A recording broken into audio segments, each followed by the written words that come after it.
This exercise is called knee tuck trunk rotation on Swiss ball. As you can see, the patient will take the ball under his feet and tuck his legs and then rotate his torso from left to right.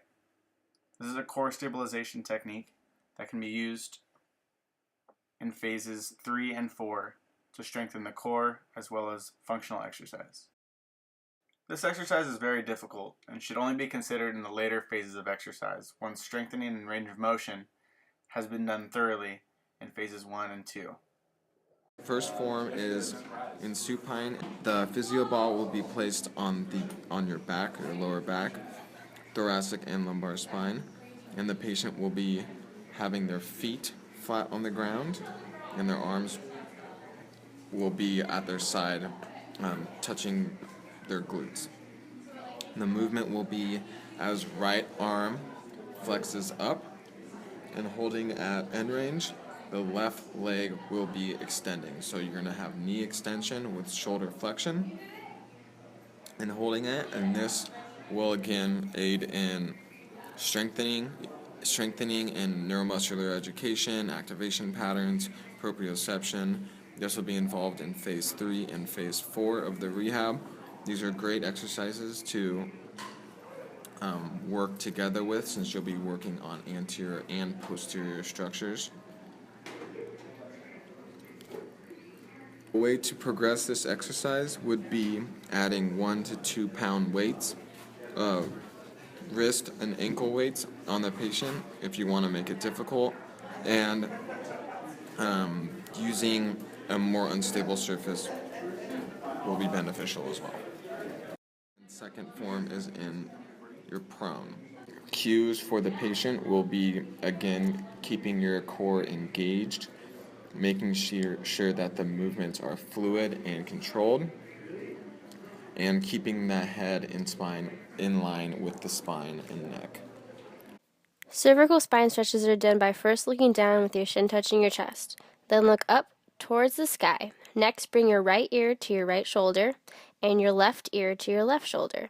Finally, turn your head left to the right as if you're looking over your shoulder, and turn your head to the left as if you're looking over your left shoulder. This is done in phase 2 of the healing process for flexibility and range of motion. Overpressure may be applied if needed, but is not recommended. These exercises should be done in a seated position as demonstrated. The muscles being stretched are the semispinalis capitis, the trapezius, scalenes, levators, splenius capitis, sternocleidomastoid, platysma, and sternohyoid. This exercise is called lower trunk flexion with Swiss ball. This exercise can be used in late phase 1 to phase 2. The patient kneels in front of the Swiss ball and grasps the ball to stabilize it. Slowly place abdomen on the ball and begin to roll forward and over the ball till the knees are extended.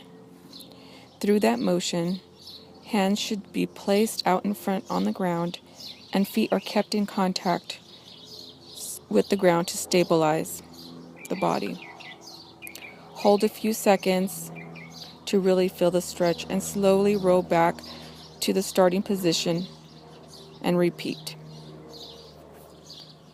This exercise can be done 5 to 6 times with a 3 to 5 second hold in trunk flexion. This exercise is used to increase range of motion and flexibility in the lumbar vertebrae, in the thoracic vertebrae, and the SI joint. It is also used to stretch the lower back and the hips, stretching and elongating tight posterior muscles such as back extensors, hamstrings, and gluteals. Indications for use of this exercise is low back pain, hypomobility of the lumbar and distal thoracic spine, and or sacroiliac joint dysfunction. Muscle spasms of the back extensor muscle groups. Contraindications: severe pain, strained sensations that move down the leg, pins and needles, and active disc bulge.